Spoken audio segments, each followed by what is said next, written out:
I hope you all had a nice lunch break.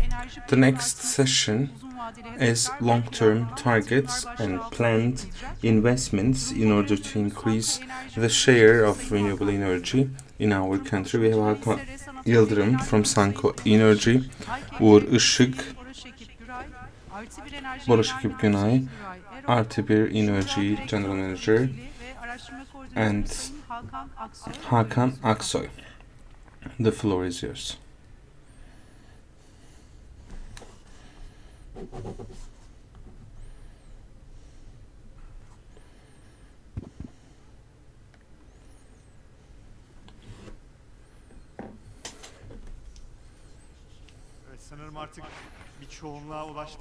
I think now we have a majority, and I hope my colleagues outside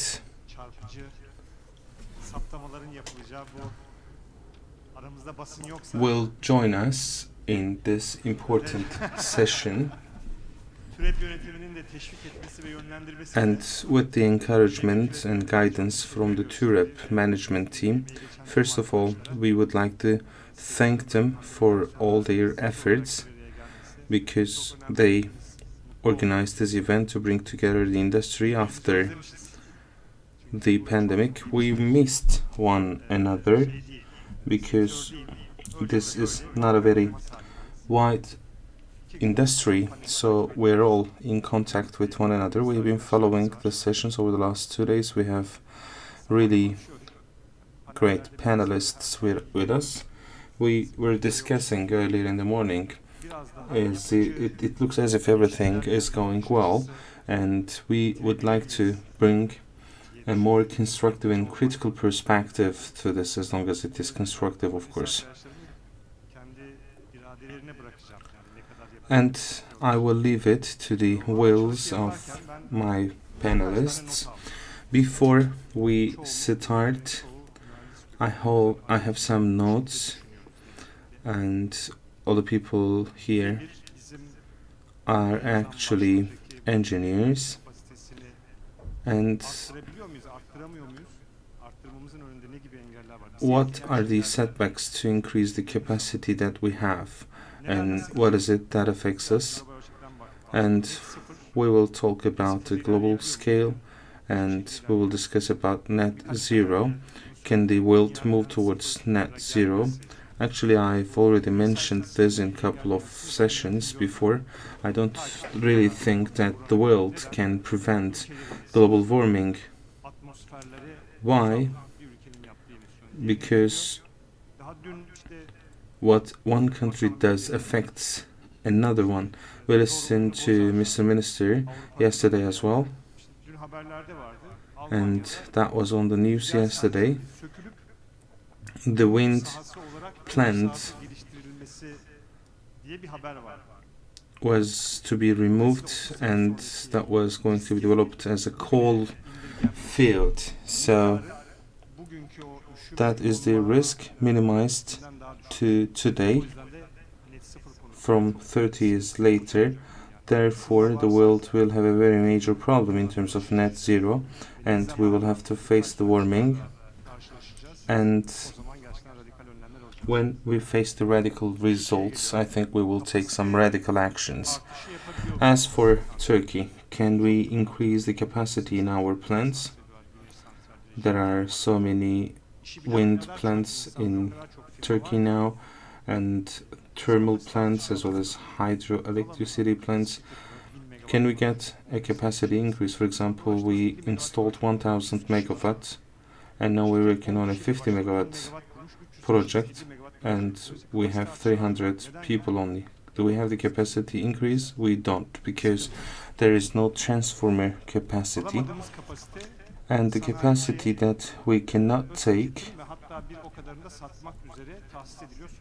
is allocated to the industrialists for self-consumption. 10,000 megawatts have been allocated to them in the last 1 year. Is it productive? It is not, because the industrialists do not know how to develop it. At least they don't know as much as the energy people. and applications were made for batteries. Many of us did, and it will be 1-to-1 for 1 megawatt solar. It will be 1 megawatt battery. Is it feasible? It is not, because it is not paying itself in 25 years, because turbine costs have increased, interest rates have increased, and when you add $400,000 battery cost, that means a lot. And it will go down to $70 in a few years. Therefore, we think as if the wind and the solar will be base load. If you install 50 megawatt, it will be just 1 hour. Therefore, the perception is not right either. There is this concept of AUF in the free market, and that's not only the case in Turkey, but also in Europe. Therefore, when the electricity price increases due to various reasons, that premium will not be given to this investor as an earning. It was also mentioned by Mr. Minister, AUF is $82 now. When it goes down to $40, I mean, they don't say your feasibility shouldn't be broken, so I should give you $33, but that is not the case. The interest rate is not increasing. It is now 13% for USD and Euro, and it was only 3% 10 years ago. Equipment prices are also increasing for some reasons. I am telling you this because we have to keep them in mind and make the decisions accordingly. There will be 2 parts of our discussion. I will ask 2 questions to my colleagues, and we will first talk about the global trends and the mega trends, because everything is shaped around them, and then we will discuss about the repercussions of them on Turkey. I would like to ask the first question to Bora. What is your view on the mega trends affecting supply and demand in energy? What are the political preferences?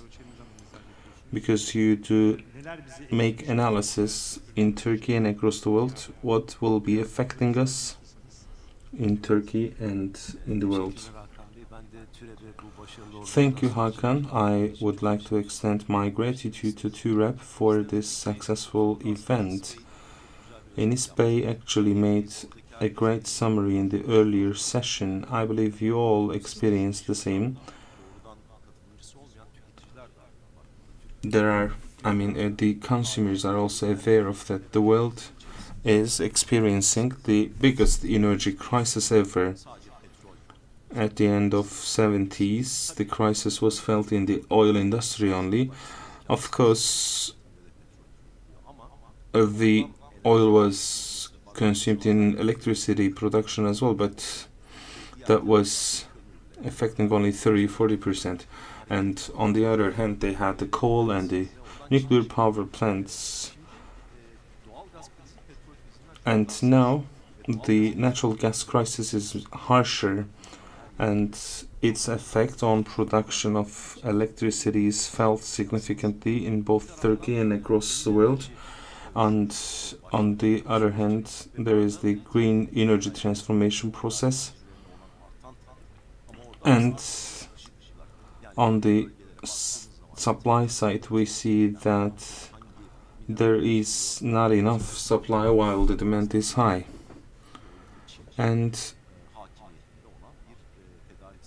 we can see that the supply chain is dominated by China. And it is affecting the mobility and the battery systems. In the electricity industry, the supply and demand become much more variable. And we can see that there is a peak due to heating and lighting when the people go home in the night, but the fluctuations are not so harsh. And there are the heat pump solutions which we would like to have in Turkey as well, and that can be supplied with renewable energy. On the supply side, intermittency is more widespread now. Therefore, what we call a network should be a system, and we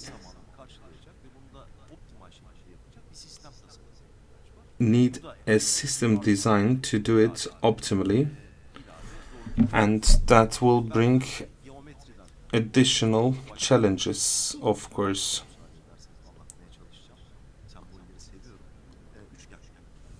I would like to resemble it to a triangle.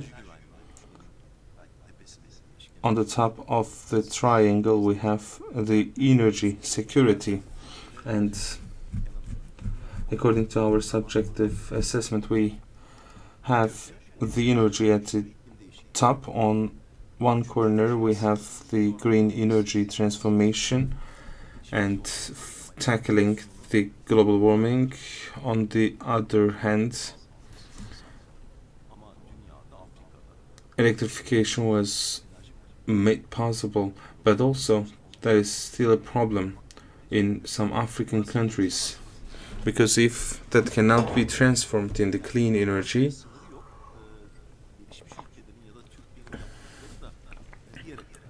what we do in Turkey or what the developed countries do will not be enough. And we see that some countries have access to electricity up to 60 or 70% only, so that would be right to place it in the third corner. And also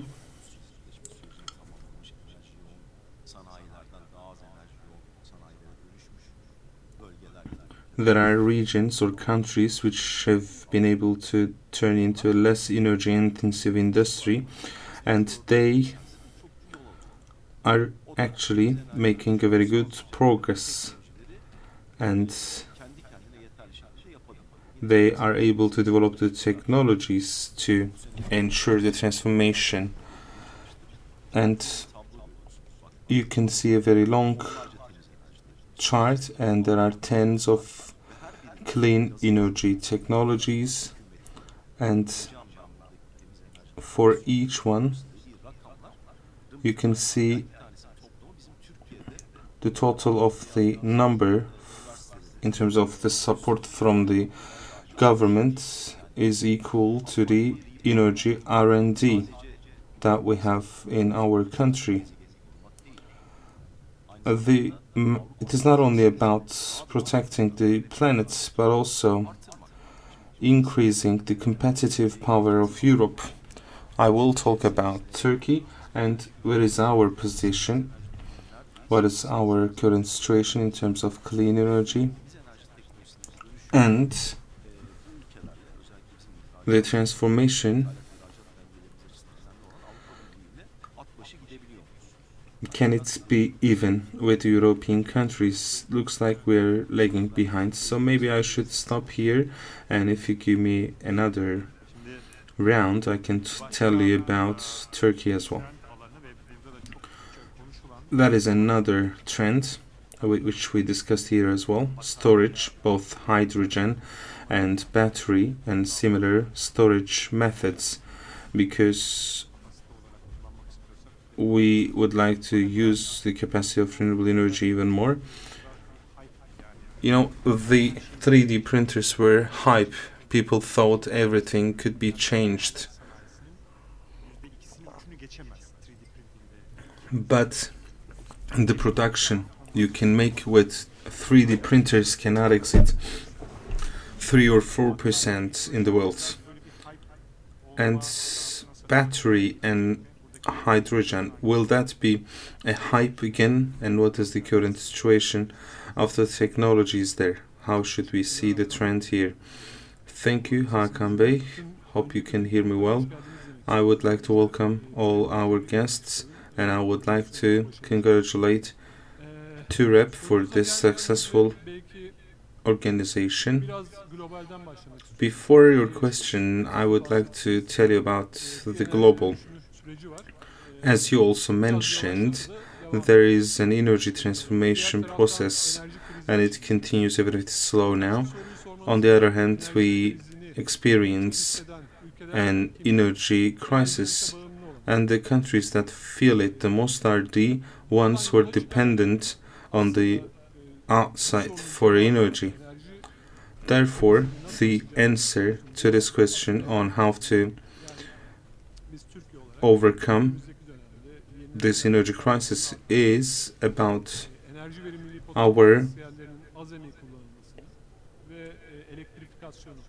capacity increases and using efficient technologies and ensuring electrification in transportation or in the buildings through heat pumps, and we should use digitalization as much as possible. As you also said,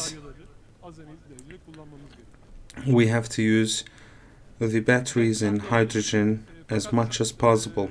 So we know about the equation here, and in terms of the installed power in Turkey, the renewable resources has exceeded 50% already, and in terms of production it is sometimes over 40%, so we're doing well, but still there is a very long path to cover. We have a significant potential in solar and wind, and we have not used it yet. And electricity is only 20% of the energy demand in Turkey. The rest, 80%, is used in transportation and used in the buildings. Therefore, if we assume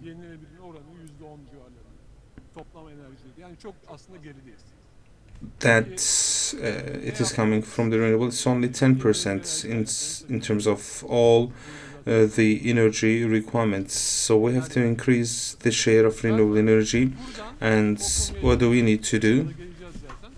We will talk about it later on regarding green hydrogen and energy storage. Why is that important? And what is the maturity of the technology? Is it now commercial or not?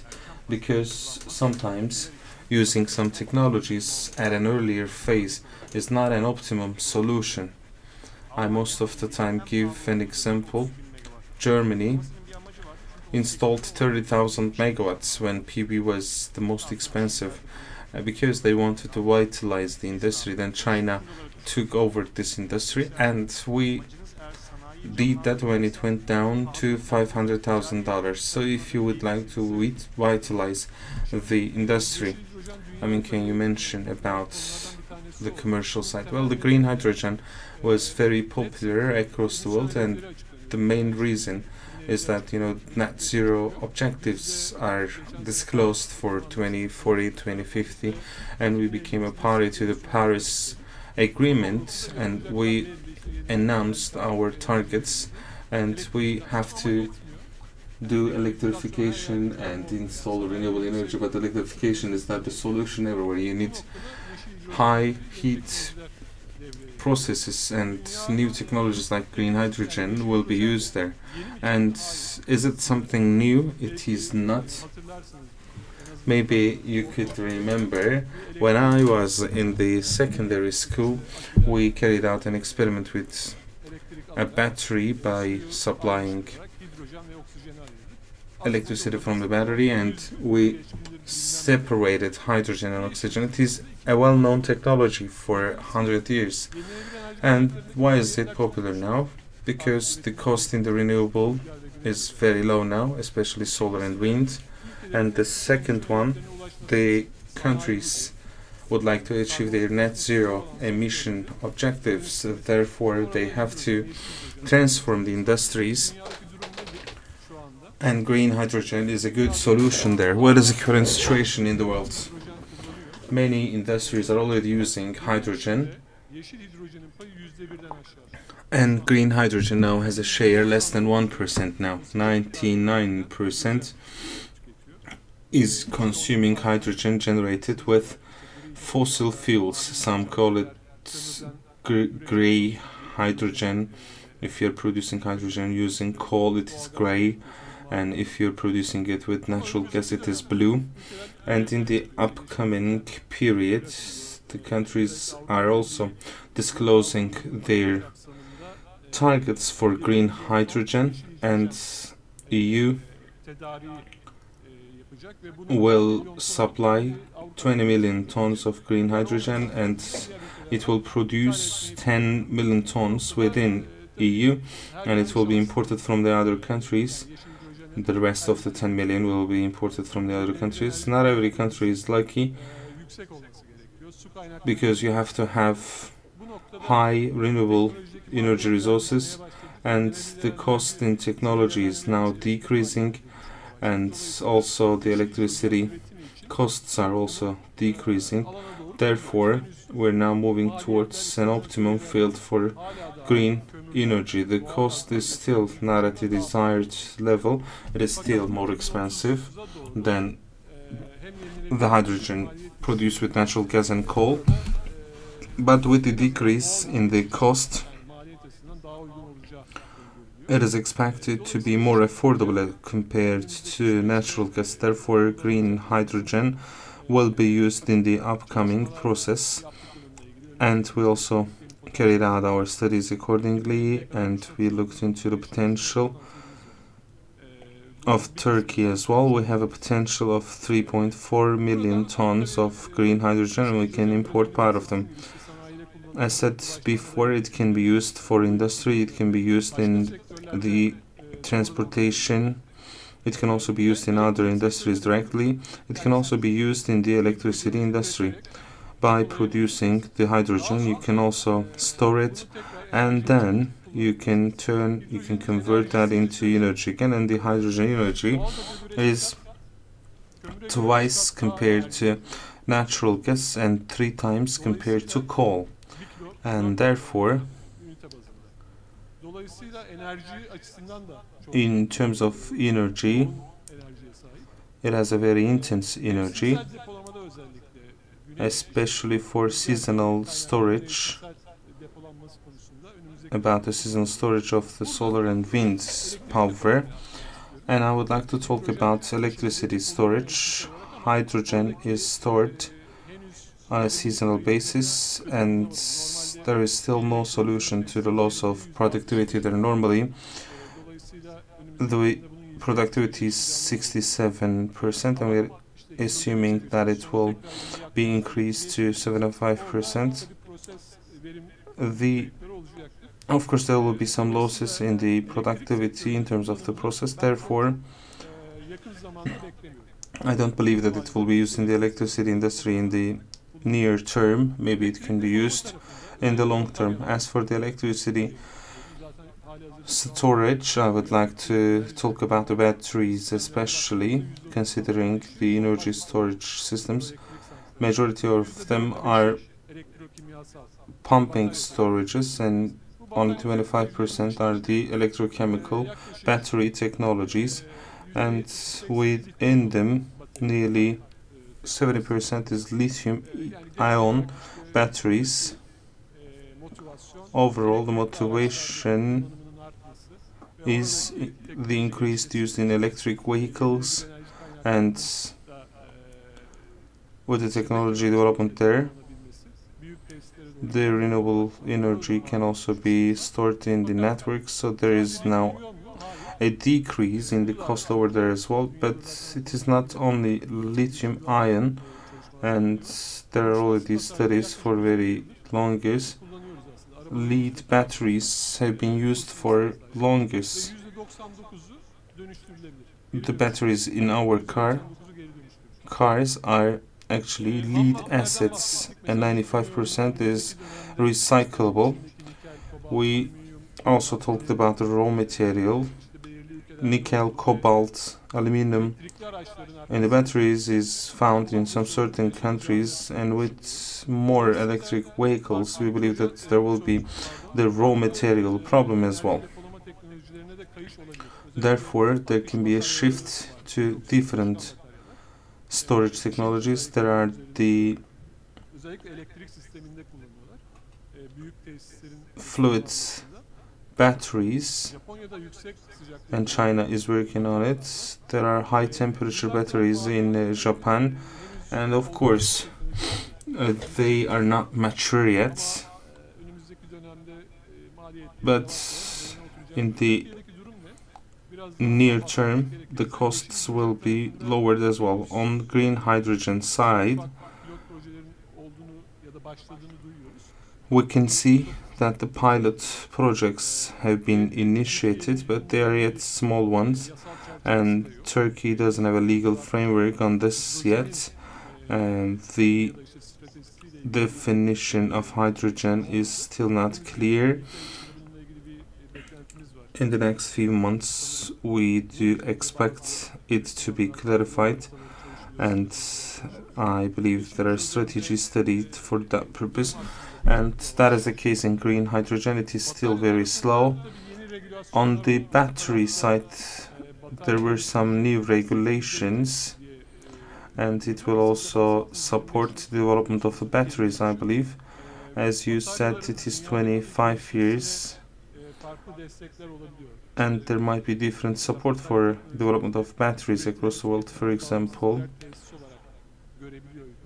they can be seen as separate facilities, independent from production and consumption, and there might be some tax exemptions. There are different incentives, not only that one, but there is also development in the other fields as well. Maybe I can tell you about it in the second round as well. Thank you very much. 4 to 5 years ago we were attending meetings abroad, and sometimes we would play a game every time we heard about sustainable growth and profitability. We would cross the line and we would complete the game.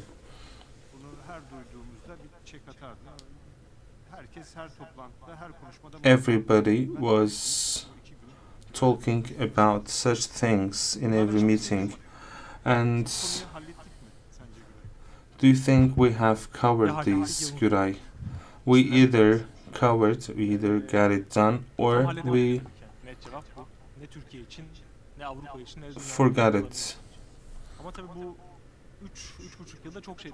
In the last 3.5 years, so much changed, and it changed so quickly that we only noticed that the energy is so valuable after the pandemic, and also after the Russia-Ukraine crisis, and it is causing a crisis in the entire industrial order. So much changed that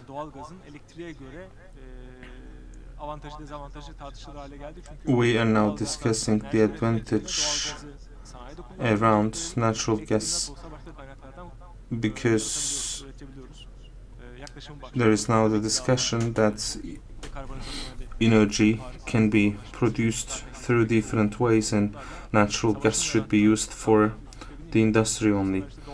Along with the pandemic and the war, and the people are now discussing whether the natural gas or electricity should be prioritized, and that was the motto of our energy transformation. How much can we sort out with local and domestic solutions? Maybe you followed that EU has made a decision to limit the permission processes to 6 months, and Portugal is the country that has made it official for the first time. Making decision is something different, and implementing is something different. We are talking about the new targets in this session. When you say new targets, it means we are not quite pleased with our current situation and we can do better. You may remember 2023 is the 100th century of Turkish Republic, 100th anniversary of Turkish Republic, and we have not been able to fulfill the target for the year 2023. So we had very good targets, yet they require good planning. And the pandemic and the commodity crisis and Ukraine-Russian crisis has brought about a major change that some of the terms that we were using have become redundant. Or, for example, there is a concept called RNG, renewable natural gas, and that is something led by the EU, and those are the resources that can be used, for example, organic waste. So they're planning to produce methane gas as an alternative to natural gas. And also we were all using the concepts of a smart grid, although we have not fully completed them. We're also still talking about them. Local, it was also mentioned in many other sessions.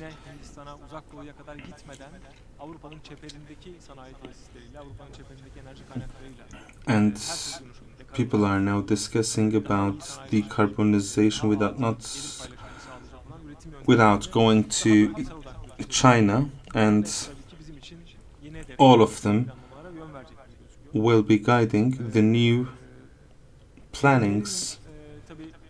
The terms also change very quickly, or we do own the new terms very quickly. For example, pandemic.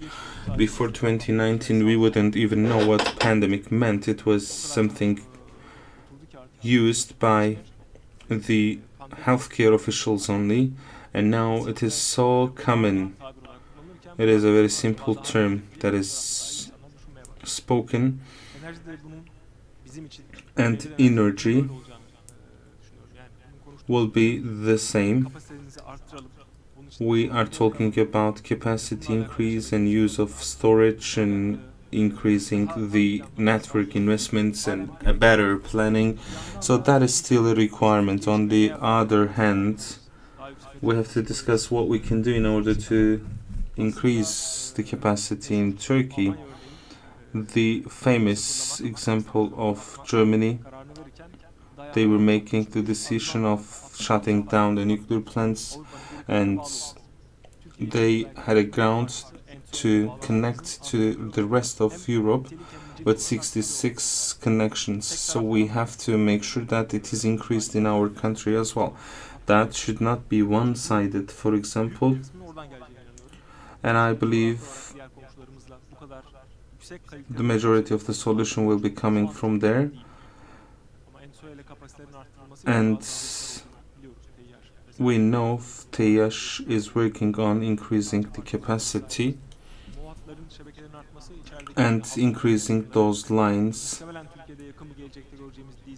and the DC lines we will probably see in Turkey in the near term will require carrying out all those activities at once and together, and when we think of them together we will be able to discuss about the new targets, and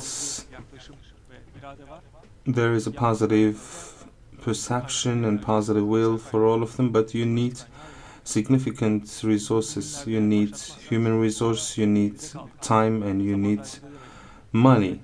Otherwise, we will say that we're lagging behind. Therefore, today is the right day, and now that we are talking about it, we should take actions immediately.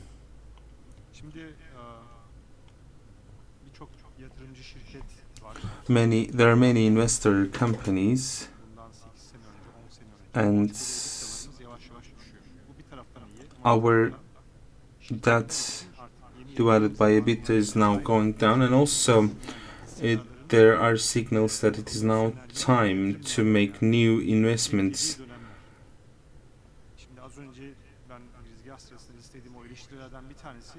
One of my criticism was about the lack of capacity. When you're not given a capacity, there is nothing you can now do. Now you have the experience, now you can do anything, but you don't have a playground. Therefore, that is something that pushes the Turkish investors to do something outside the country. And they don't want to go to the former CIS countries.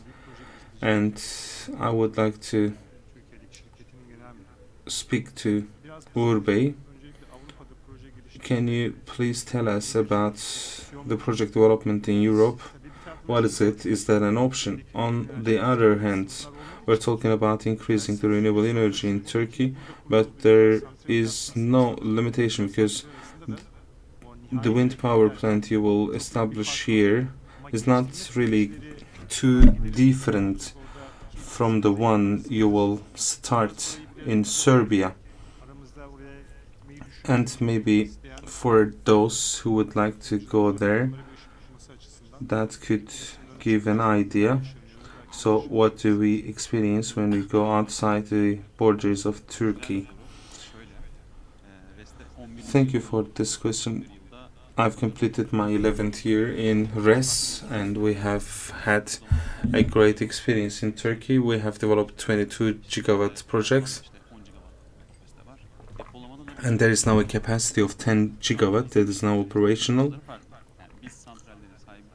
and there is an operation of 5 gigawatt storage. Currently, we have 240 megawatt portfolio in Turkey. When we go to the investors in Turkey for this portfolio, we often hear that the projects in Turkey are very nice, but what can we do in Europe? Do you have a project in the States or UK? There are projects, of course, but there is also a demand in EU or in States. We are a company developing projects in more than 10 countries, and we also attended some meetings with Ibrahim Bey. We always talk about the permission processes. Is it very easy to do abroad? Actually, it may even be more difficult as compared to Turkey. So every market has its difficulties, but in Turkey we have a nice permission process called appropriation. Although it is difficult, still we have this right to do. For the projects in Germany, we have to make a deal with every landowner in the field. When we go to Anatolia to develop a field, the villagers mostly ask us what we will do, and we will tell them that there will be the capacity increase, and we will then install the turbines, and they ask us what will be the benefit for them, and it is mostly the social facilities that will be established by the relevant company, and most of the time the villagers say that is not enough for us, give the income of one turbine to us. But in Germany you may have to give, because the landowners are very strong there, because the supply and demand, there are problems with finding the land. Therefore, a certain percentage of the income may have to be given to the landowner in Germany. Also, in terms of labor, there is now a problem in Germany. The Germany team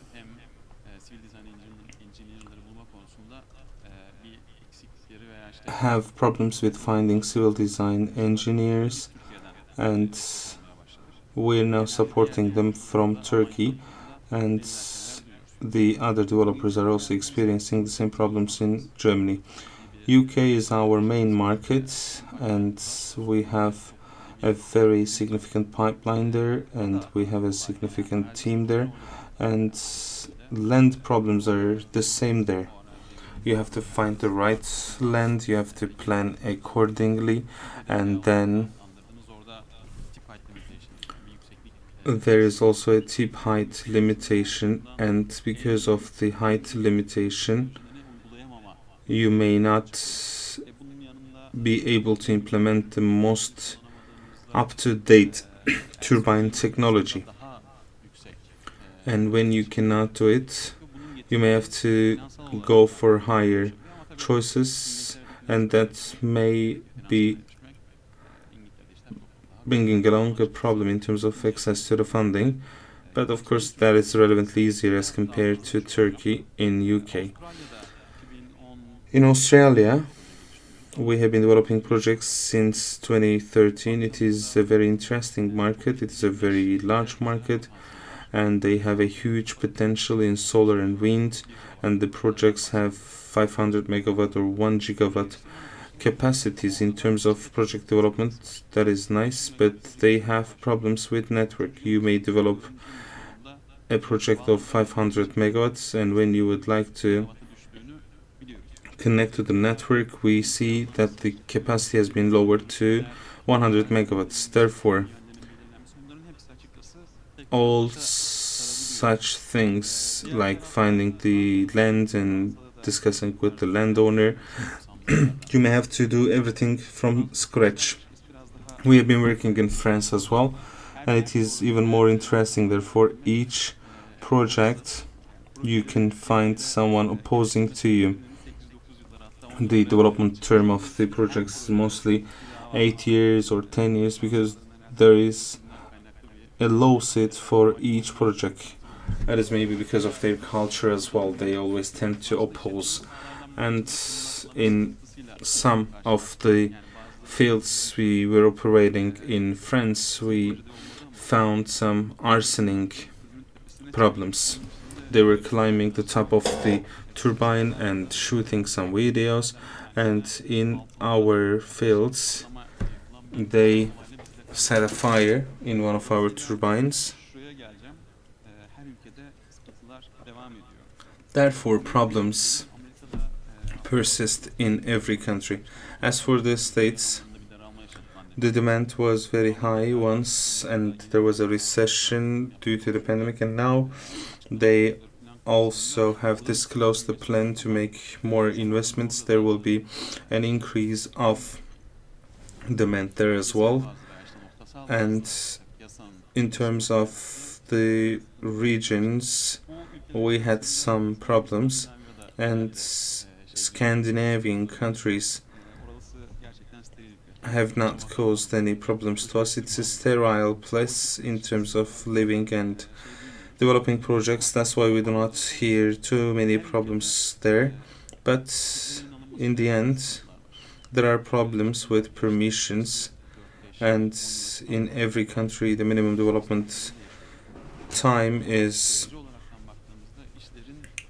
5 years, and relatively I cannot say that the things are so poor in Turkey. Because of the legislation amendments, we most of the time complain, and there are parts in which we are right, but that happens abroad as well. You may start your project, and after 2 years you may find that the legislation has been amended there as well, so you have to take all the permissions from scratch. And this is also about the industry. This is not a well settled industry. It is growing all the time, and there are different alternatives. We were talking about hydrogen, and now we can see that we're speaking about hydrogen here today as well. Therefore, the legislation is updated, of course, in terms of the labor. There are also problems. you cannot access to the right people, and with the existing labor force, Europe cannot possibly do this. And many colleagues in Turkey are going to the European companies, as we know now. That is also about the economic conditions, but there is a very significant demand here, and there will be such demands, and there will be effects on Turkey as well, which I will share with you in the second part. Maybe I can now stop and I will tell you more about Turkey tomorrow in the second round. This is highly valuable to us. We understand such processes are challenging. It's an option to go abroad, but every place has its own difficulties, and Central Europe is being marketed too much, and there is now an unbelievable flow there, and the return is 12 plus 13 plus, while it is 10 or 11 in our country. So we have to come back to Turkey, and we have to discuss how we can further canalize the investments in our country to increase the capacity. I'm representing a company which has an industrial pillar as well. It is the best option to refer the electricity production to those who know about it. Therefore, in that case, the investment will be spent for their core business. And we discussed about this in the earlier session as well. With bilateral agreements, we can produce the most affordable electricity for our industrialists.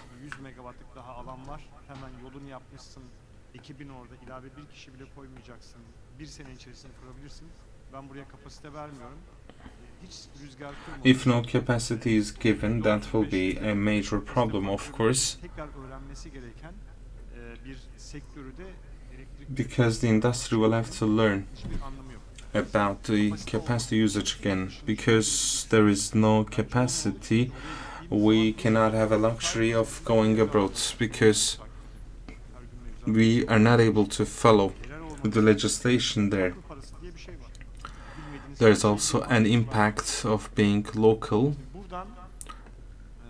and with that, I would like to move to the second round. There used to be supply and demand charts, and right now there is no supply to meet the demand. We believe the demand will increase because Turkey is a large country and the demand will be increased. You're working on this projection, I know, Bora Bey, and what is your view on this projection for the upcoming years, and what is the role of wind and renewable energy there? Well, I was already telling you about the triangle. We have the targets of the government, where the policymakers ensuring the energy security and uninterrupted energy. Targets about climate change, clean energy targets. The third corner, we have access to energy, but there is a problem with the cost in our country. We are not poor in terms of energy. So that will be maybe a philosophical discussion. Some say that should be fair for both the producer and the consumer. Some say affordability. This prioritizes the consumer, and that should not hurt the consumer in pocket share.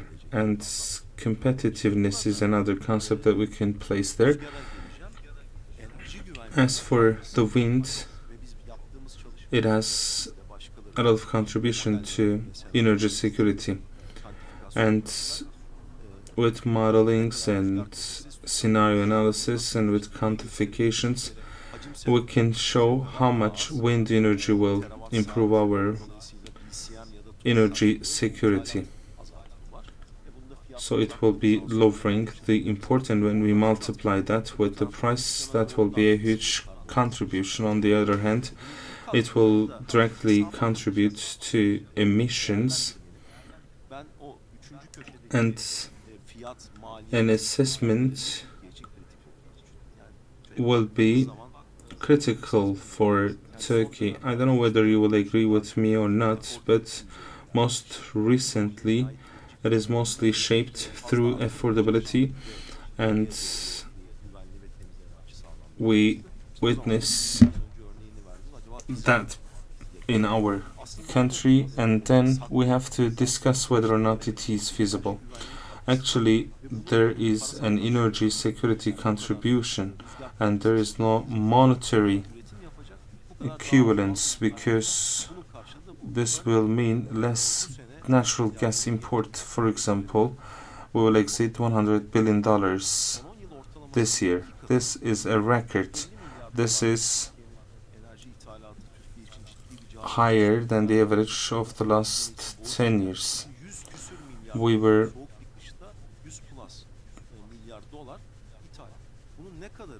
talking about $100 billion import, and how much is resulting from electricity production? $20 to $30 billion. And if wind had 20% share instead of 10% share, I have this in front of us,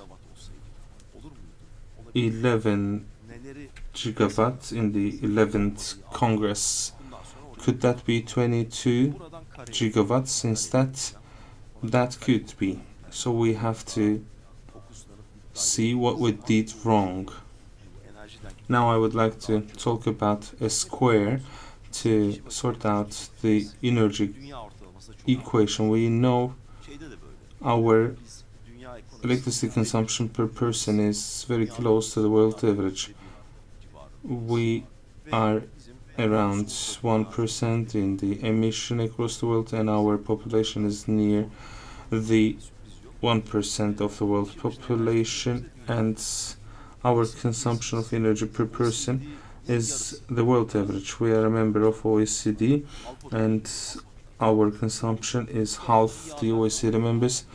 That might be a good news, because this signs a potential of growth.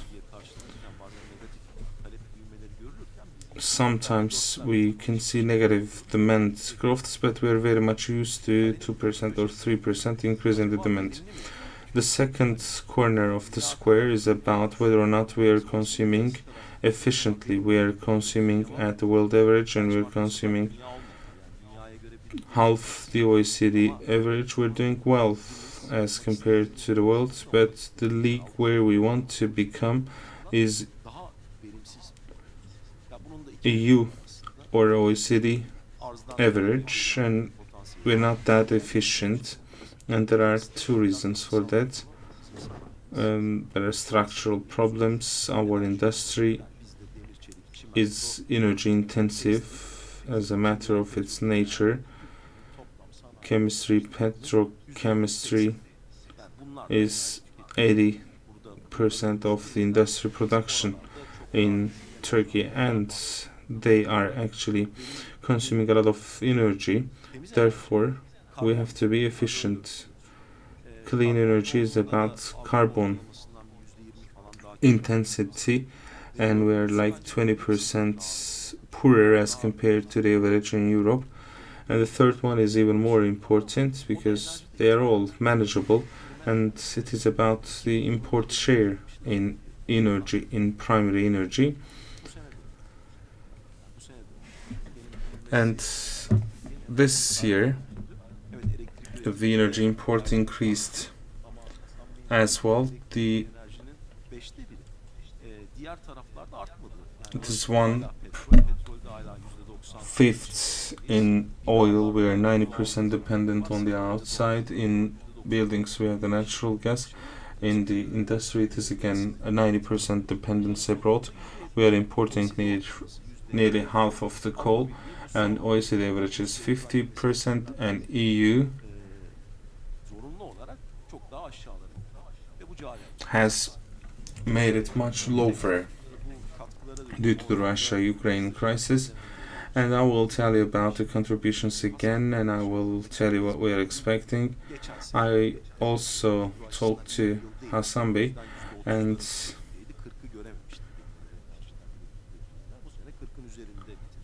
this year we will finish over 40, I think. When we looked at 1990, it was again 40%, and geothermal was 0, and now it is 2025, and another 20% is added, and so not much has changed in terms of the carbon intensity. As for the final demand, electricity is 20%, and when we multiply it by 40, it is 9 or 10 points. There is also direct energy consumption, geothermal plants, and use of biomass in transportation. It's only 5% contribution from there, and we only have 15% contribution from the renewable in our total consumption of energy. I cannot give you detailed figures, but we can see that we can increase by twice at least. For wind, Enis mentioned, we have a land potential of 60 gigawatts. In the solar, we have even more. And when we convert them to terawatt hour, it is even higher. So we have been using almost 10% of our potential in Turkey. There is still a lot to cover. How will the demand be increased? Even if it is increasing by 3 to 4%, we have to add 25,000 megawatts to the system every year. Our reserve margin is melted. We have supply security problem, and that must be 5 to 6 gigawatts brought from the renewable. That should be 3 plus 3 and plus geothermal and biomass. The demand will be increased, and in order to maintain it, when the demand is 400, a 5% growth will mean 20 terawatt per hour. So that will mean taking out the fossil out of the system. So in total, we will need 10 gigawatts per year between 2030 and 2050. So we have to do that, and if we can do that, going back to the triangle and square examples, it will mean a significant decrease in the dependence on outside for energy, and that will mean a better financing of the current deficit and achieving net zero targets and competitiveness, equity, accountability, sustainability. We have seen it in Europe as well. The fossil prices have fluctuated this year, and it was fluctuating last year. None of us can say it will not be fluctuated the next year. We have the solar, we have the wind, and we have AUF. Why do we have AUF? The benefit on the third corner of triangle still remains there. We're creating an economic benefit. We're also contributing to climate security,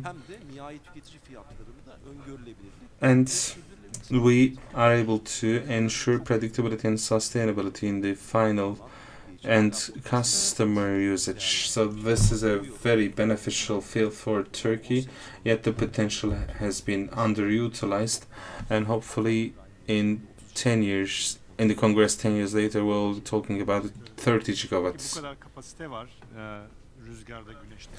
And there is this capacity in the wind and in the solar.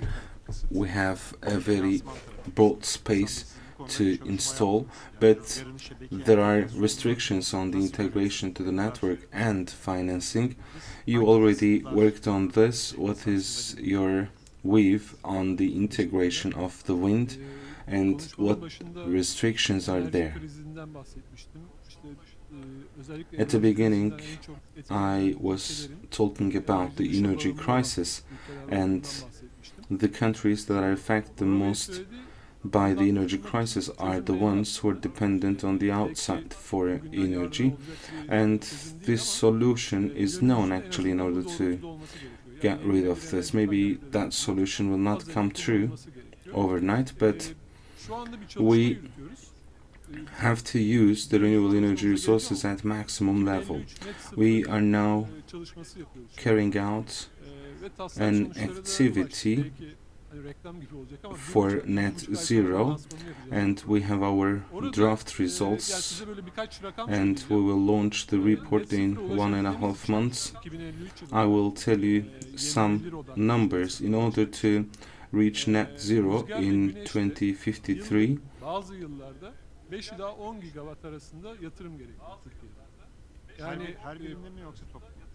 we require an investment of 5 to 10 gigawatts in solar and wind. From 2022 to 2053, we require 5 to 10 gigawatt investments for both solar and the wind. Otherwise, it will be extremely difficult to achieve net zero. And also, we will require storage and 70 gigawatt electrolyzer for green hydrogen, and we will release the results in 1.5 months. As I said, the renewable energy resources, especially solar and wind, has to increase, and there are two important things in this regard. One is about the policies. We have to identify the policies in order to increase it. The second one is the financing. We have to find the financing. Third one is the network integration, because the renewable resources must be planned for integration to the network. We issued a report in April, and it was by the year 2030. And in case of the network investments to be made, there will be options to add flexibility to the system, such as the batteries and hydroelectricity facilities, increasing the interconnection capacity. Güray Bey gave an example from Germany.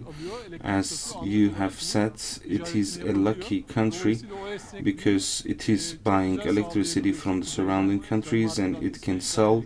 So the flexibility is very nice there. They are able to buy electricity from the north, from Denmark. They can sell when there is a need. So we are actually kind of unlucky in this regard because we have few countries around us, because we are covered by seas on 3 sides, and there are few countries to trade. We have to increase our capacity of trading with the other countries, and that will bring a flexibility. We should also increase the demand side. There will be electric cars in our life. There will be an extra demand from them, and also the heat pumps should be used. When all of them are done, we see that our network can handle 60 to 70% renewable energy resources. So, as always mentioned, you may have heard it, they say we need the base load. The world is actually drifting away from this now. And if your electricity system is flexible, you don't need the base load, because what you produce and what you consume will compensate one another, but it has to be flexible. Therefore, while planning the network in parallel with the development of the renewables, we have to consider pumping, hydro, developing the interconnection capacities, and we should also identify the geographical location of the new plants. For example, in 2035 we will shut down the coal plants. Those plants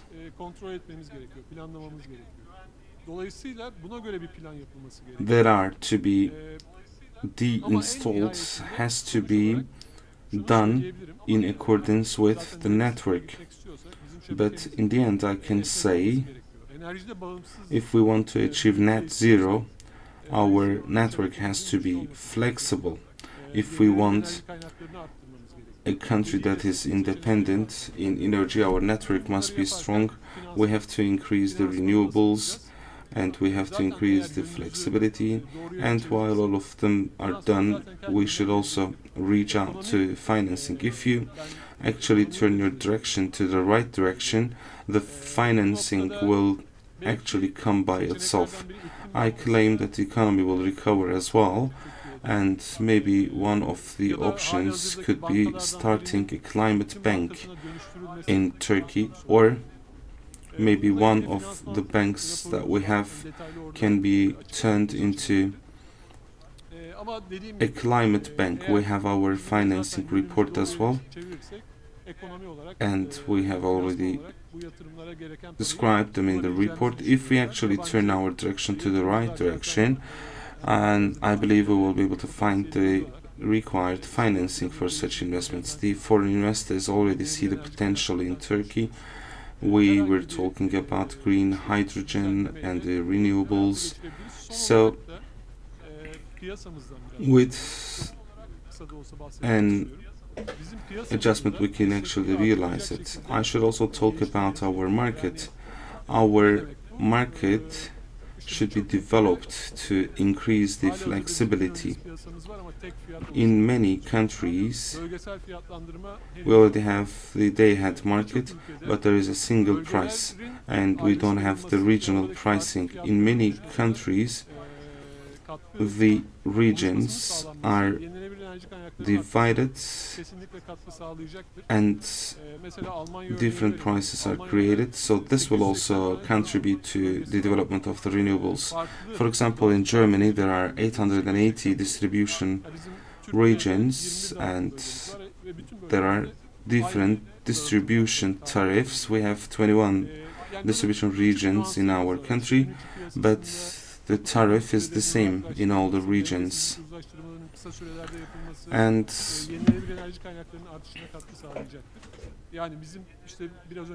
renewables will be increased this way.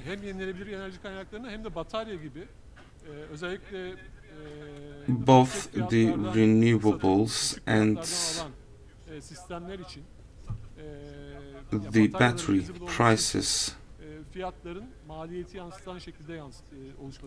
For the batteries to be feasible, the prices should reflect the prices, and I believe there should be negative prices as well, because there might be negative prices in day-ahead markets and intraday markets, and in our market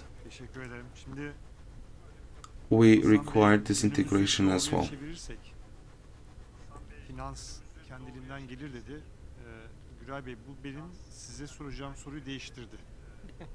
You said if we move to the right direction, finance will come by itself. So it changed my question to you, because the only problem is not the network limit.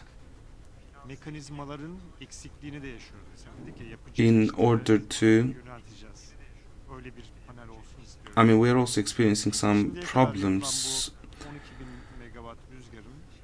We said we will make constructive comments. The mechanism, the capacity has totally come from YEKDEM mechanism.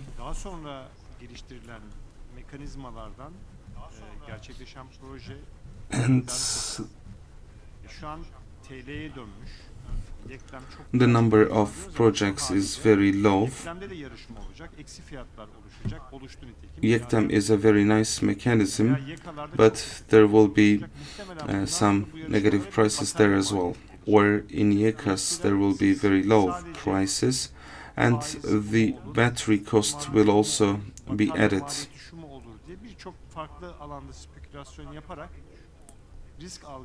And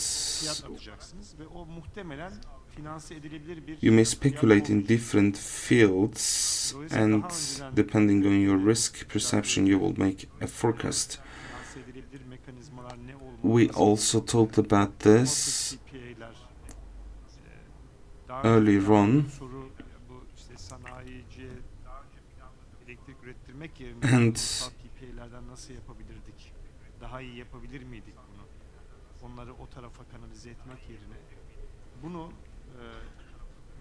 could we do that through the PPAs? And which mechanisms are required and how should they be shaped? Well, it is a difficult time. Right after the lunch, people are having difficulties. And that would be nice to share some flash news with you, but I don't really have them. November the 1st, 2007 was a milestone for the wind industry. Then the tender method was used, and then the single capacity allocation was made. Then YEKAS were launched, and there were some competitions with negative prices.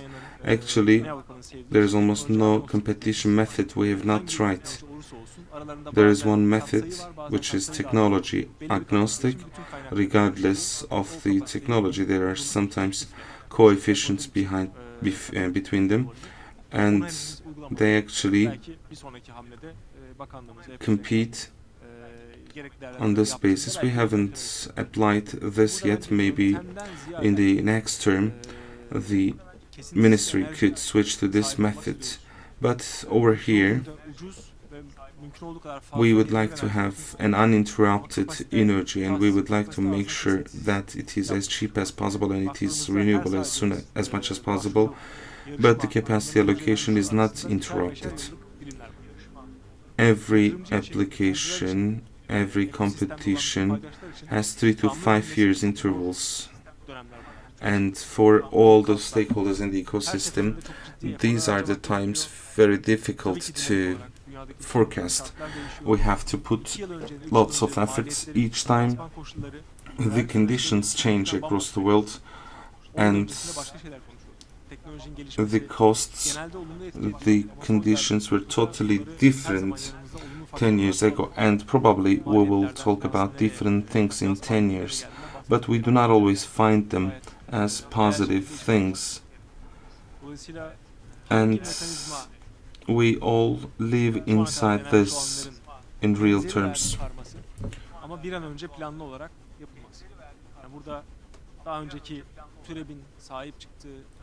It has to be done in a planned manner as soon as possible. The 3000 megawatt concept is really great.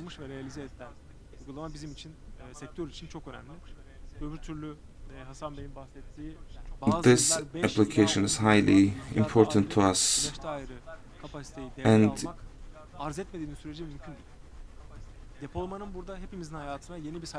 as long as you do not supply, it's not possible to install 3000 or 5000 megawatts every year. I believe we shouldn't expect a miracle from the storage. It actually started in the States, then 190 of the installed storage systems were established for the sub-services, and their income model is based on this. Therefore, the electricity that's not present in the network were actually established to adjust the frequency. For the second one is also possible, but not very soon, due to the cost and due to various other reasons. The storage batteries are not produced as much as you wish. And when we add the storage into this, the capacity allocation should be planned very well. Maybe we'll start with 100 megawatts for the first years, then we'll continue with 1000 megawatts. When they are ensured, the financeable projects will be put out by themselves, because if you are carrying out the right project at the right time, you are able to access to the financial resources. Sometimes it is not as you expect, but we have seen the otherwise as well. In one of the sessions,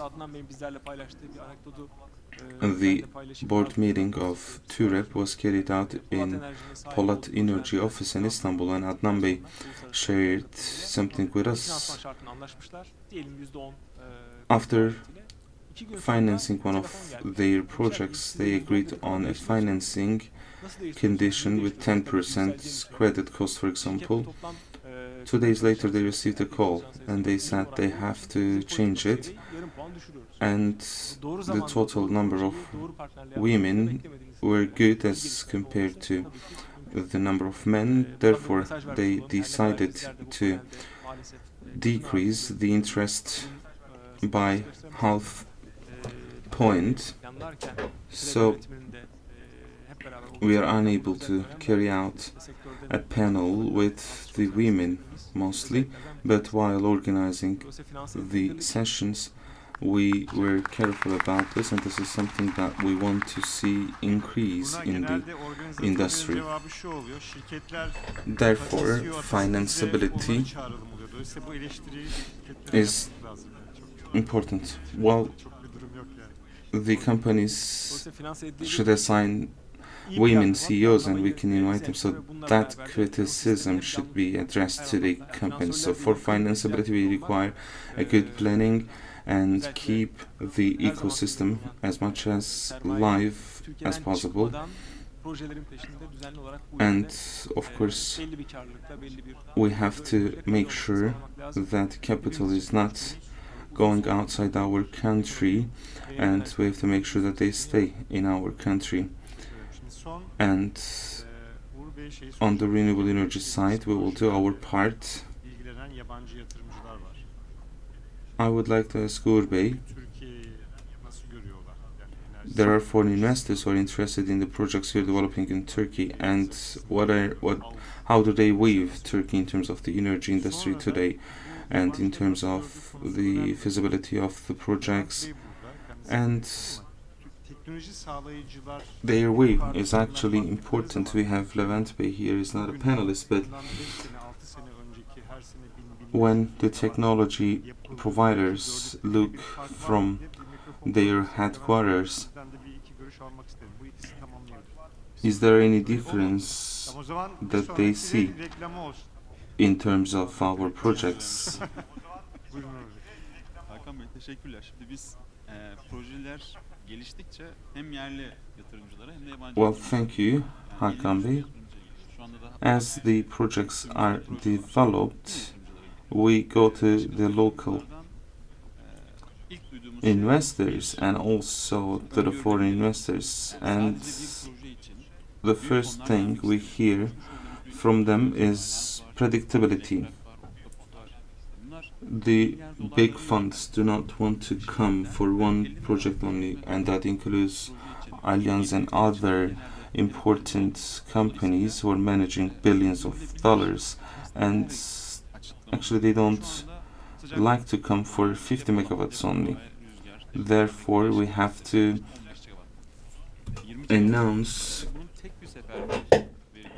predictable capacities. We're now talking about storage, for example, 10 gigawatt, 20 gigawatt, and we're talking about the capacity being allocated at once. I don't think that is a right thing to do, because the industry doesn't have the experience, and when the capacity is allocated at once, that might be a challenge. Almost all the 12 gigawatt capacity that we have was from the process that started nearly 11 years ago. What is the right thing to do? 3 gigawatts or 5 gigawatts every year. If 15 gigawatts is to be released, it should be like 3 gigawatts every year. For example, we should be able to say that there will be a capacity application for 3 gigawatt every November the 2nd over the coming years. So that will actually a positive thing for the turbine generators, turbine producers, and the financiers, because when this one-off capacity comes, it is not easy to sell and it's not easy to commission it. For example, you commissioned 1 gigawatt, and now you are working on a project of 50 megawatt and you have 300 people. So we will decrease the 300 people to 10 people, or when the capacity is lowered, and will we increase it to 300 people again when capacity is granted. That's why we're losing our people to Europe as well, because when there is no project to develop in Turkey, when there is no project to sell the turbines, then the people have to look for alternative solutions there. And as for the sustainable capacity allocation, Mr. Minister also made an announcement. The energy strategy document will be announced for the next 20 years, and this is important. Hopefully we will be able to see large capacities here, because this is what the foreign investors look for. It is important to disclose those targets, yet it is important that they are feasible. We have our long-term plans, but I don't remember any year in which we were able to achieve our mid-term plans. Unfortunately, we couldn't have this, and in terms of energy, we had a target of growing 23 gigawatts, and now it is 12 gigawatts, and there is a big deviation of 40%. So if we can actually have reasonable targets that could be achieved, the foreigners will then come. We also talked about the Turkish companies, we of the foreign countries. When the foreigners come here, they would like to understand here, and when they talk about the risk, they have 1 hour or 2 hours, and the experts or the managers have to explain why they should invest in Turkey. It was easy before, thanks to YEKDEM, that could be financed for 10 years. It was easy, and now we have a new YEKDEM, and it is not USD, it is in Turkish lira. 95% of the first investment is in dollars, and the investors have to invest in USD, and their income is in Turkish lira. And in the new YK, there is a formulation. When we entered the tender, the meeting took 3 hours instead of 2 hours. We had to describe the income model. We talked about the economic performance of the country, the inflation, USD, Turkish lira rates, and it is very, very difficult indeed.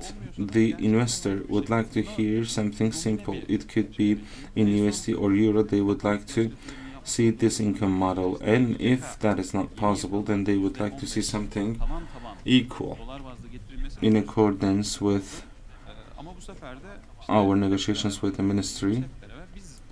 There was a positive development, and we then enter the tenders all together, and that's how we lower the prices. This is a criticism. We are the ones who decide on those prices, and we say we will do, but then we cannot do. There are many reasons why we can't, and actually when we look at its feasibility, we see that the income model has to be clear. We have to make sure that it is clear, and in order to have this clarity, the sustainable capacities are also important, because there is a tender psychology. We enter the tender altogether, and there is a capacity of 1 gigawatt, for example, or for example for the storage we say 15 gigawatt, and many of us have applied for storage to EPDK, and we are trying to be the first to apply in order to get the capacity, and now we know that storage is not feasible. This is something we say as well. It is not feasible to construct the storage either. In universities it is said that the first comers mostly make good money. We had 1 gigawatt storage capacity, 560 megawatt is now in operational, but we haven't made any money because it looks easy. However, integrations,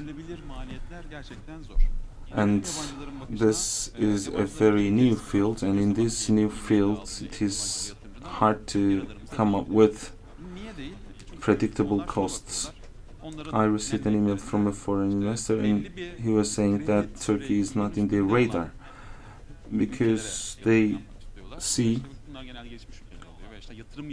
in their own countries, they only would like to invest in the countries with a certain credit rating, and those are the countries which are at a good level for investment. And because we are not in a good position as a country, it is not satisfying them.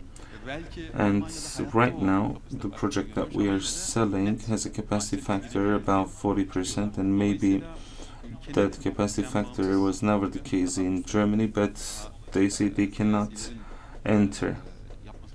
So this is independent from us. Of course, this is something about the politicians at the senior level. So because we're not at an investable level, that increases our financing costs, and also that affects negatively about the foreigners' view of Turkey. We have the new capacities, and unfortunately there is a big problem ahead of us. The problem is that there is a demand for renewable energy across the world. The capacities released in European states are very big, and they are actually investable. There are investors at billion-dollar level, and assuming that we have been able to complete the permissions for those projects, then we have to talk whether or not we have an investable project. Can I sell the project at project cost, or is it better to sell it abroad for European projects? And there's also a supply side. The suppliers cannot meet the demand. I mean, the demand increases, then the supply is increased. For that reason, we will be in the seller market in the next couple of years, and those suppliers will be choosing the projects. Therefore, we may not be able to find the equipment that we wish at the desired time, and it is important to produce them locally here, but will that catch the demand in the short term? Probably not, and we will encounter a problem there as well. We're already experiencing this problem. Some equipment suppliers avoid from quoting for projects in Turkey, so in the upcoming term we may see that the capacities in the States and Europe, when they are at an investable level, we will have this problem. They will say they have limited number of turbines, so they would like to get the highest profitability, and if we cannot offer them a good story, then we will not be able to receive those equipment. So this is a big risk for us too. Telling the story is the most important part, of course, in order to convince everyone. in order to convince the local investors and the foreign investors. We all knew about this target not being fulfilled, and Turkey has to set its targets immediately, and sometimes we may lose our focus. We're now talking about a local, national wind plant. MILRES was actually established. It's not difficult to build a turbine, and it is important to make sure that it will run for 25 years, and it is important to have this supply chain, and we should be able to sell it commercially, and for that purpose you require an international organization. While working for TÜREP, I always tend to say there are 8,600 parts in the turbine, and we are able to produce majority of them. It is not important what the brand is, as long as you are able to manufacture 8,000 parts of the 8,600 parts. There are 4 or 5 turbine manufacturers across the world, and there should be a reason for this. Therefore, we need to set our strategy, and we need to create a financeable pipeline. Then there are already so many investors in Turkey, they can actually install 5,000 megawatts or 10,000 megawatts. And I would like to thank the audience. We started with 5 people at 1:30, so I would like to thank you for your interest, for your attention, and we wanted to make some interpretations and not offer you just the information that you can find on Google. If there is any question, we may receive your questions. We have finished on time, otherwise we may adjourn this meeting. Do we have a mic? Geliyor Hakan Bey.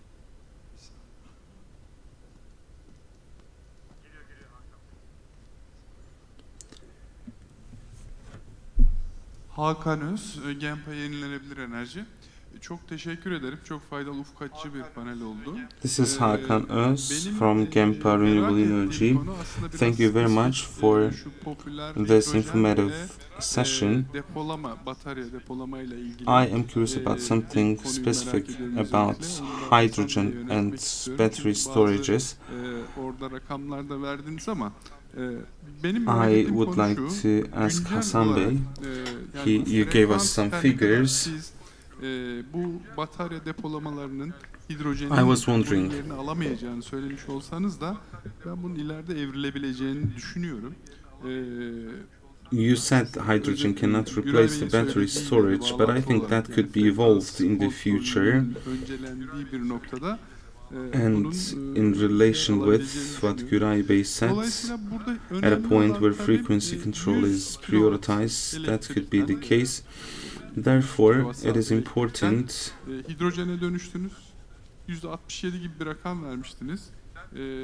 Hidrojeni tekrar döndüğünüz zaman turn to hydrogen from 100 kilowatt, and you said 67 kilowatts. When you turn it into electricity again, what will be the amount of electricity?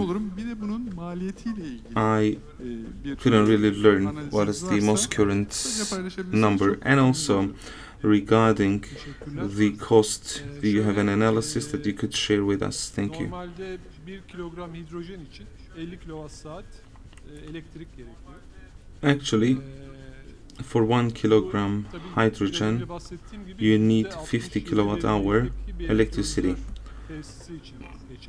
As I said earlier,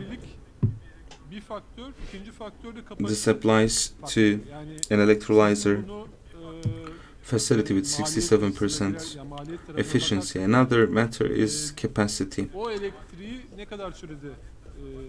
When you look at the cost side, it is also important how long it will take to supply that electricity. We talk about solar and winds, and their capacity is limited. If you have a hybrid, like 20% solar and 30% wind, so your capacity factor will be 50 per year, so it will directly affect the cost. And in terms of the cost, we see that by 2050 it will be $1.5 by 2050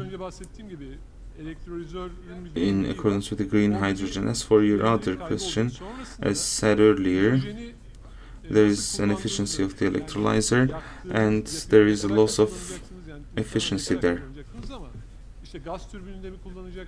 And it is also important how you will use the hydrogen. You will probably use it by burning. And will you use the gas turbines or will you use it as fuel cells? So how will you supply that to the system? It also changes accordingly. For example, there's a technology called SOEC.